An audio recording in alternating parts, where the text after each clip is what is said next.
ধারণা আছে ডিম খেলেই নাকি কোলেস্টেরলের মাত্রা বেড়ে যাবে।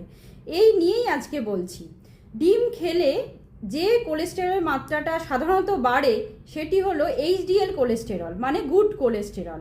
আর যে কোলেস্টেরল যেটা খারাপ কোলেস্টেরল, এলডিএল কোলেস্টেরলের সাধারণত আমাদের যে লার্জ পার্টিকেল সেটা বাড়ে, সেটা কিন্তু আমাদের হার্টের জন্য অতটাও ক্ষতিকারক নয়।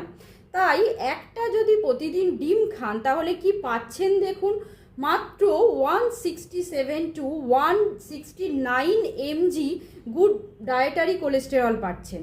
সে আমাদের প্রতিদিন আমরা খাবারের মাধ্যমে যে ডায়েটারি কোলেস্টেরলটা রাখতে পারি সেটার পরিমাণ হচ্ছে 300 মিলিগ্রাম।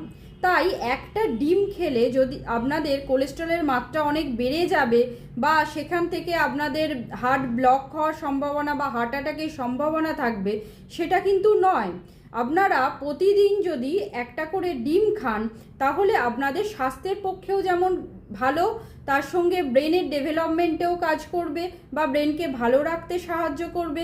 তার সঙ্গে যে ডিমের মধ্যে যে আমাদের বিভিন্ন রকম মিনারেলস আছে সেইগুলোও আমাদের হাড় গঠনেও সাহায্য করবে।